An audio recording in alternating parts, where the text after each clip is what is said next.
What's up guys, it's Tongue and I'm back with another video, and this time it's with the Fujifilm XT4. That's right, I bought one even though I said save your money and not buy one from the XT3 review, but I needed a second shooter, so I got this. I caved in. I sold my XH1 and I needed something for B-roll, and this was the option that I chose because I wanted to test out the camera anyways. So yep, we are just at the airport right now and I'm going to walk around this street and see what I can come up with. It's a really boring road, and I'm just trying to find whatever piques my interest. And for this environment, I was just looking at construction stuff right now, see what I can find. And then I found these two bulldozers with these arch and this sidewalk. It leads into the shot, so I really like the composition of this right here. Yep, that's a good shot for me. I really like that. And then we're gonna keep going, and yeah, I'm shooting with an XT4 and some vintage manual lenses. Right now I have on the 24 Nikkor, which is like a 35mm equivalent. And I turn around and see this little bulldozer and I try to take a shot of this vehicle and the clouds in the background, and this is what I came up with, which I thought was pretty cool. Again, everything is edited in Lightroom with the classic negative film simulation applied on. And then I'm just gonna walk to the stop lights over there and wait to get across the street, and then I wait around and I found this gentleman walking past and I took a shot of him, and I think this is my favorite shot in this video. It just reminds me of a very cool street shot that you would see when people are walking around New York City or Japan and someone takes a picture of them. I thought it was really cool. And then I walk across the street and I find some weeds that piqued my interest with the fence, so I decided to get up close and see what kind of shot I can make with it. I really like this shot. I like the way it looks. I like the way this lens render images because it reminds me of a film quality. And yeah, I'm just having fun with the manual lenses right now. And here I am taking another picture of flowers. I think this is a thistle, I don't know what it's called. And I thought it was a really cool shot. And as I'm walking down this road, I see this interesting texture by the chain link fence, and I took a picture of that, which I think is really cool. It's very simple, and I framed it up pretty well with the clouds, and boom, there it is. I just thought that was a really cool shot. And then I keep seeing these shadows, so I thought maybe we can try to capture something with it with my shadow in between these other two vertical line shadows. And I came up with this, which wasn't that good of a shot, so I decided to get up a little closer so that my shadow could be on a vehicle, and I just waited for a truck to roll on by, and I got something that I was super stoked about. But unfortunately it was out of focus again because it's a manual lens. I don't really trust the focus peaking that well, so again this is all user error. And then I come back to where I started, and right now the light is really golden. It's really nice. I thought to see if I can come up with some sort of composition with these two sidewalks that are connecting with this little arrow thing, pavement thing, and to create a V. I thought that was a very cool composition. I tried to look for shapes and lines.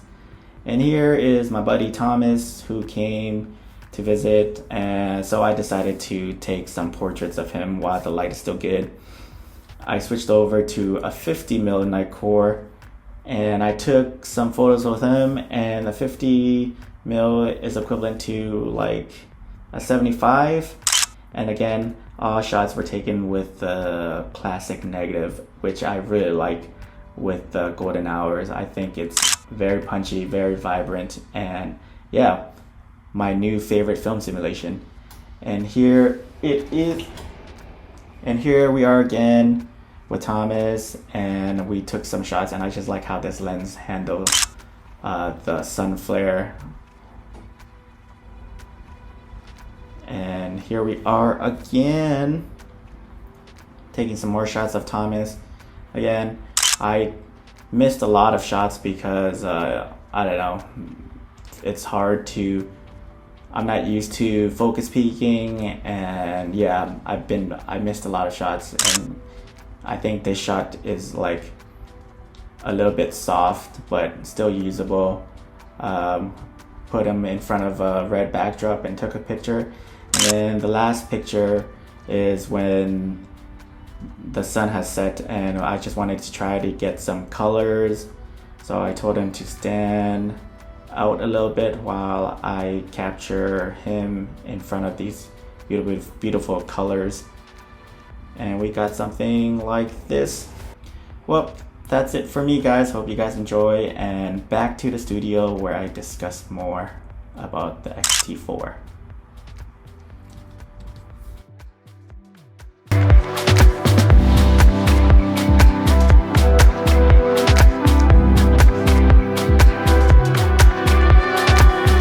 What's up, guys? Hope you guys enjoyed that sort of POV behind the scenes of how I shoot. It was my first time out with the Fujifilm XT4, and I thought to put a vintage manual lens on it, so that was a bit interesting for me.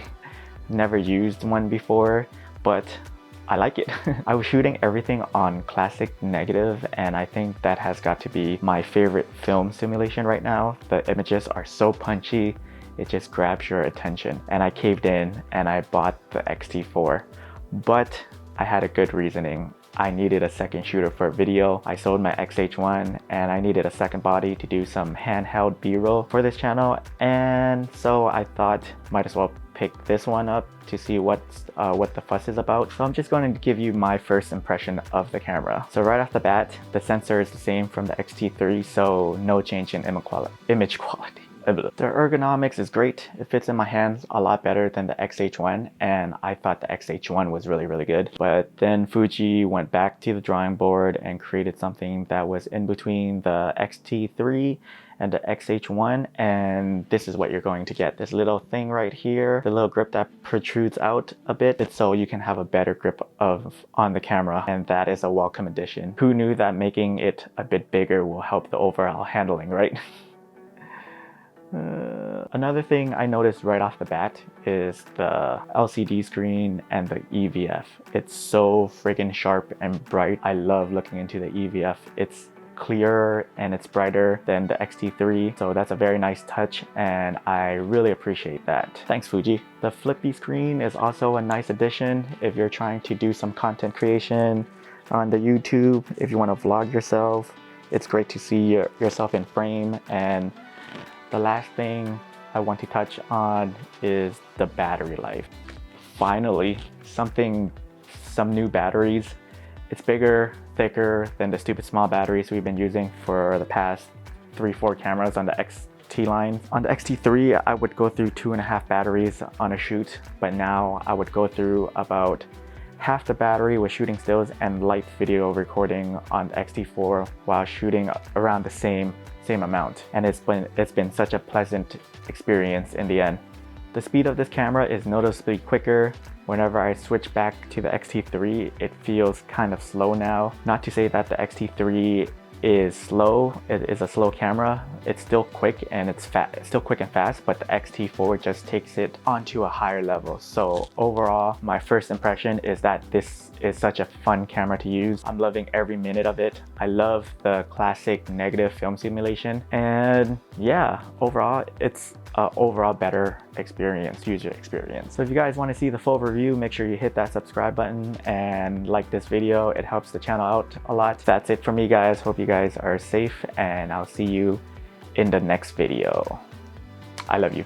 Okay, bye. What? That's like 4 minutes.